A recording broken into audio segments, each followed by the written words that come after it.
आज से कुछ करोड़ अरब साल पहले इस पृथ्वी में कुछ क्रिएचर्स एग्जिस्ट करते थे जिन्हें आज हम मिथिकल क्रिएचर के नाम से जानते हैं, जिसकी आग उगलता ड्रैगन लेवाइथन जो कि बहुत हाइप में था रिसेंटली। हर जगह में ये भाई साहब दिख रहे थे, फिर टिटानोमा, गोजिला एंड इनका जिक्र हमारे मिथिकल बुक्स में किया हुआ है, जैसे कि कुरान, बाइबल एंड गीता और भी बहुत सारे। बट अगर मैं बोलूं एक ऐसा मिथिकल क्रिएचर एग्जिस्ट करता था जिसका कोई प्रूफ ही नहीं चाहिए कोई मिथिकल बुक में, क्योंकि ये रियली में एग्जिस्ट करता था। यस, मैं बात कर रहा हूँ इस दुनिया का सबसे लार्जेस्ट शार्क मेगलाडॉन का। एंड आपको विश्वास नहीं आ रहा, रुको मैं गूगल करके दिखाता हूँ। Is megalodon is real? Yes, the Megalodon was a real colossal prehistoric shark that went extinct about 2.5 to 3.6 million years ago, with its existence confirmed by its giant fossil teeth. जैसे कि आपने देखा, ये shark 2.5 to 3.6 million years के बीच extinct हो चुका है। But कुछ ऐसे रूमर्स, कुछ ऐसे सीन्स कैप्चर हुए हैं जिससे प्रूव होता है कि अभी भी ये शार्क हमारे समुद्र के नीचे जीवित घूम रहा है। क्या वर्ड निकाला है भाई, लाइक ठोक दो भाई। तो आज हम जानेंगे इस शार्क के बारे में। ये वीडियो बनाया स्टोरीपीडिया यूट्यूब चैनल ने। Big shout out to him. And इस वीडियो में 94 मिलियन व्यूज है भाई। आ जाओ, कुछ तो क्रेजी देखेंगे आज। बाकी यार अभी तक इस चैनल को सब्सक्राइब नहीं किया है तो प्लीज सब्सक्राइब कर दो यार, लाइक को दबा दो एंड पॉपकॉर्न एंड अपने एक फेवरेट ड्रिंक उठा लो एंड आ जाओ, सीधा हम लोग वीडियो पे चलते हैं। Let's go. तो भाई ने ये दिखाया, हम भी दिखाएंगे। ओके। आज के टाइम पे पानी पे रहने वाली सबसे बड़ी जीव है blue whale. In fact blue whale को अगर हम धरती पे मौजूद बाकी सभी जीवों के साथ कंपेयर करते हैं तो तब भी ये सबसे बड़ी जीव होगी। हमारी धरती 450 करोड़ साल पुरानी है। 450 करोड़? आर यू किडिंग भाई? यहाँ पे 15 साल 20 साल हो जाता है, लगता है बूढ़ा हो गया इंसान। 450 करोड़ तो ये तो मेरा परदादा परदादा परदादा होंगे भाई। हेलो ओल्ड यार। लंबे अरसों में सिर्फ ब्लू व्हेल ही सबसे बड़ी जीवित प्रजाति है। वैसे ब्लू व्हेल को मछली कहना गलत होगा क्योंकि ये एक मैमल्स प्रजाति की जीव है। मछलियों की प्रजाति के हिसाब से द ग्रेट व्हाइट शार्क आज के समय में सबसे बड़ी मछली है। इनकी लंबाई करीब 15 से 20 फीट तक होती है। 15 से 20 फीट? भाई रुको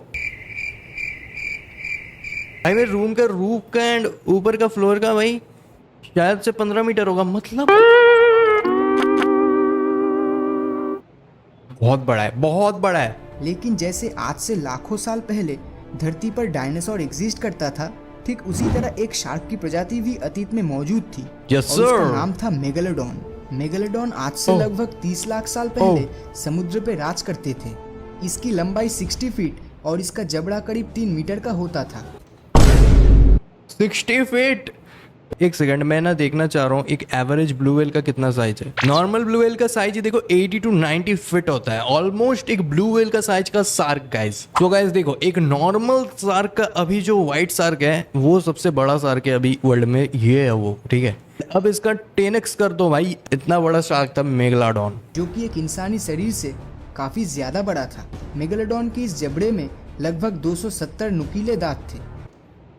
इनके जबड़े में दांत 5 लाइन में होता था और इन दांत की लंबाई 3 से 7 इंच की होती थी। वेट, ये ओरिजिनल थी इसका भाई। अगर आप देखो साइड में गाइस एक नोकीला निकला हुआ है। I can feel the pain. मजे बहुत आने वाले हैं। और आपको जानकर हैरानी होगी बट ये रियल नहीं हो सकता। दुर्घटना में मेगालोडॉन का दांत टूट जाता है तो नया दांत निकलने में सिर्फ 1 से 2 दिन का समय लगता था। मेगालोडॉन अपने शिकार को मुंह से दबोचते समय शिकार पर जो प्रेशर क्रिएट करता था वो करीब 10 टन के बराबर था, जो एक कछुए के सेल को भी आसानी से तोड़ सकता है। आपको नहीं पता तो कछुए का shell is the most hardest thing in the world, ठीक है। उसको तोड़ना भाई, मतलब मेगलाडॉन तोड़ देता था। इनका वजन करीब 100 टन के आसपास होता था भाई। 100 टन? मेगालोडॉन शार्क इतना बड़ा था कि इनको हर रोज भारी मात्रा में खाने की जरूरत पड़ती थी। साइंटिस्टों की माने तो इनको हर दिन लगभग 1 टन जितना खाना चाहिए होता था, जो मेगालोडॉन समुद्र के व्हेल, सी काऊ या सी लायन जैसी जीवों को खाकर अपने हर दिन की जरूरतों को पूरी करता था। मेगालोडॉन के बच्चों का वजन 2 से 3 टन और लंबाई 10 फीट का होता था। भाई एक एवरेज व्हाइट शार्क का शायद से 10 से 20 फीट है एंड मेगलोडॉन का बच्चा उतने फीट का है भाई। ओके और इनका जन्म समुद्र के उन इलाके में होता था जहाँ पर पानी की मात्रा काफी ज्यादा थी, क्योंकि जिंदा रहने के लिए इन मछलियों को ज्यादा से ज्यादा पानी की जरूरत होती थी। एक्चुअली इसी वजह से मेगलोडॉन शिकार करने समुद्र के किनारे पे नहीं जाते थे, क्योंकि तो? इन जीवों का आकार बहुत ज्यादा बड़ा था और पानी का लेवल कम होना मतलब इनके लिए जानलेवा खतरे के मौत। बराबर था। तो इतनी बड़ी और शक्तिशाली प्रजाति होने के बावजूद ये मेगलोडॉन विलुप्त कैसे हो गया? क्योंकि डायनासोर्स जैसे जीवों के खत्म होने के पीछे भी एक बहुत बड़े एस्टेरॉयड का हाथ था। या दैट्स द वेरी सैडेस्ट फिर थिंग। मेगलोडॉन के साथ आखिर ऐसा क्या हुआ था? मेगलोडॉन के विलुप्त होने का कारण आज भी ठीक तरह से पता नहीं चल पाया है। ओके इनके विलुप्त होने को लेकर बहुत सी थ्योरीज निकली है, लेकिन एक थ्योरी जिसको सबसे ज्यादा आइडियल माना जाता है वो मैं आपको बताने जा रहा हूँ। Let's go guys. समय के साथ साथ नए प्रजाति के समुद्री जीव एवोल्यूशन के चलते उत्पन्न होने लगे Wow. और समुद्र पर मछलियों की संख्या बहुत ही तेजी से बढ़ने लगी ओए कितना प्यारा लग रहा है भाई। और इन छोटी मछलियों को बड़े शार्क्स खा रहे थे। मेगलोडॉन भले ही आकार में बहुत बड़ा था, लेकिन इनकी आबादी उन व्हाइट शार्क से काफी कम थी और ये Yes. वही समय था जब व्हाइट शार्क की आबादी बहुत ही तेजी से बढ़ रही थी। आज से 30 लाख साल पहले 30 लाख साल पहले भाई। समुद्र के ज्यादातर हिस्से का टेम्परेचर बट एक बात सोचो, शार्क्स विलुप्त हो गए बट ब्लू व्हेल कभी भी विलुप्त नहीं हुआ। मुझे पहले से लगता था भाई ब्लू व्हेल कोई एलियन टाइप का है, बट एक बार निहारना, सामने से नहीं, स्क्रीन में निहारना।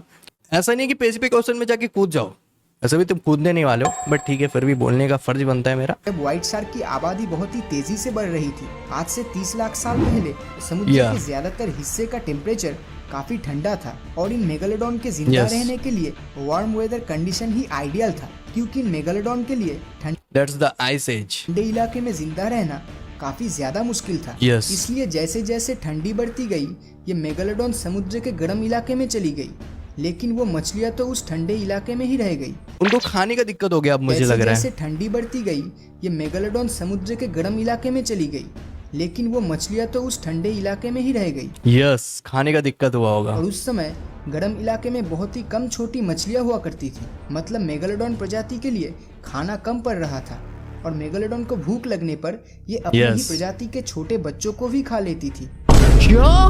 दे आर वेरी डेंजरस भाई, अपने बच्चे को खा ले रहे हैं भाई भूख के मारे। मेगालोडॉन की प्रजाति पूरी तरह से खत्म हो गई। लेकिन shit. सबसे बड़ा सवाल यहाँ पर ये आता है कि क्या मेगालोडॉन आज भी इस धरती पर एग्जिस्ट करता है?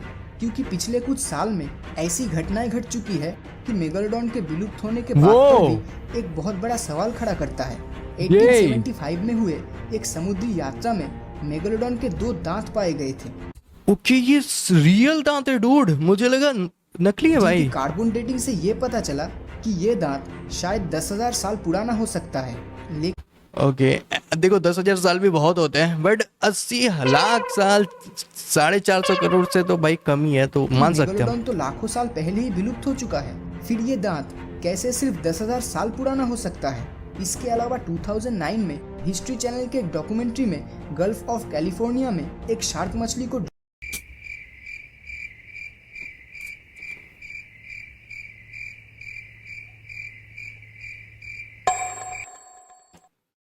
ओके ढूंढने का मिशन दिखाया गया था। यहाँ के लोग साल पुराना हो सकता है। इसके अलावा 2009 में हिस्ट्री चैनल के एक डॉक्यूमेंट्री में गल्फ ऑफ कैलिफोर्निया में एक शार्क मछली को ढूंढने Yeah. का मिशन दिखाया गया था। गाइस, मैं बोल रहा हूँ ना, इस समुंदर के नीचे बहुत सारे राज छुपे हुए हैं, जैसे कि लिवाइथन भी हो सकता है। मैं जिस बोल रहा हूँ हो सकता है, ठीक है। और भी बहुत सारे क्रिएचर्स हैं जो कि अभी तक हमें नहीं दिखे। आई थिंक फ्यूचर में दिखे, बट मैं नहीं चाहूंगा दिखे, बट अगर दिखे तो दिखे। यहाँ के लोगों का कहना था कि यहाँ एक बहुत बड़ी शार्क मछली मौजूद है जो तेजी से इस इलाके की मछलियों को खा रही थी, और उन लोगों के मुताबिक ये शार्क 45 फीट लंबी रही होगी। और अगर भाई ये सच साहब। हुआ तो ये कोई मामूली व्हाइट शार्क तो 100% नहीं इट्स अ मेगालोडॉन। क्योंकि वो आकार में ज्यादा से ज्यादा 20 फीट तक का ही होता है। लेकिन Yes. ताज्जुब की बात तो ये है कि चैनल की टीम इतनी बड़ी मछली को ढूंढ पाने में नाकामयाब रही।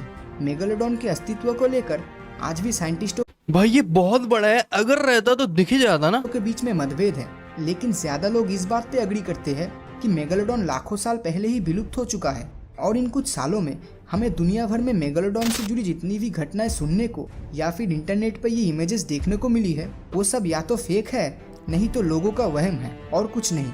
लेकिन कोई जीव पूरी तरह से विलुप्त हो चुका है या नहीं, ये 100% श्योरली बता पाना दैट्स द पॉइंट। लगभग असंभव है, क्योंकि ऐसे बहुत से समुद्री जीव थे जिनको साइंटिस्टों ने विलुप्त प्रजाति के तौर पे घोषित कर दिया था, जो बाद में जाकर गलत साबित हुआ। उनकी मछली के साथ हुआ था। सिलिकेंथ एक ऐसी मछली थी जो आज से 6.5 करोड़ साल पहले सिलिकन विलुप्त हो चुकी थी, लेकिन भाई यही साहब। सिलिकेंथ 1938 में साउथ अफ्रीका के समुद्री किनारे में पाई गई थी। एक तो मुझे समझ नहीं आता सब कुछ साउथ अफ्रीका के पास से क्यों मिलता पहले है। विलुप्त हो चुकी थी, लेकिन यही सिलिकेंथ 1938 में साउथ अफ्रीका के समुद्री किनारे में पाई गई ओके। थी, जो डायनासोर्स के समय से अपने वजूद को धरती पर टिकाए हुए है। भाई डायनासोर के जमाने का है भाई फिश। इसके अलावा मेगामाउथ शार्क एक ऐसी शार्क की प्रजाति है जो करीब मेगामाउथ। 7 मीटर लंबी होती है। वो। लेकिन ताज्जुब की बात तो ये है कि 1976 से पहले शार्क की इस प्रजाति के बारे में साइंटिस्टों को पता ही नहीं था कि इस तरह की कोई शार्क भी धरती पर एग्जिस्ट करता है। आप में से कईयों ने मरियाना ट्रेंच के बारे में तो सुना ही होगा, जो दुनिया की सबसे Yes. गहरी जगह है। वैज्ञानिकों की माने तो वहाँ पर ऐसे विचित्र प्रजाति के जीव हो सकते बहुत सारे हो सकते हैं कि उसका अंदाजा भी शायद हम नहीं कर पाएंगे। 21st एंड लिवाइथन से भी खतरनाक स्पीसीज वहाँ हो सकते हैं। सेंचुरी के इस मॉडर्न टाइम पीरियड में भी हम आज तक के सिर्फ 5% एरिया के बारे में ही ठीक से जान पाए हैं, और बाकी के 95% के बारे में हमें कोई भी आइडिया नहीं है Yes. कि वहाँ पर क्या हो सकता है, क्योंकि समुद्र इतना विशाल है कि वहाँ पर सिर्फ एक पर्टिकुलर प्रजाति के जीव को ढूंढ पाना बहुत ही मुश्किल है। तो क्या मेगालोडॉन भी समुद्र के उन 95% अननोन रीजन में आज भी मौजूद है? हो सकता है, देखो मैं नहीं बोलूंगा कि नहीं हो सकते। Everything can be possible in this earth भाई। या फिर वो पूरी तरह से विलुप्त हो चुका है? तो इस मामले में आपकी क्या राय है, नीचे कमेंट करके जरूर बताएं। और अगर ये वीडियो आपको अच्छा या मैन, आपको क्या लगता है मुझे भी जानना है। Let me know your views, comment कर दो। एंड तुम्हें कैसा लगा आज का वीडियो मुझे ये भी बता देना यार। That's all for today guys. मैं मिलता हूँ फिर से एक और नए धमाकेदार से वीडियो में। Till then lots of love, stay safe and peace out. CD का किंग लेके poetic scripture, never sweet always real जैसे रियलिटी लिटरेचर। करके बैठकर सभी देखो, मॉम्स डैड्स ब्रदर्स सब मिलके बनो। टेडी डोज लाफ्टर हर मूड को छेड़ो, फोन पे टीवी पे हर जगह जब जोड़ो।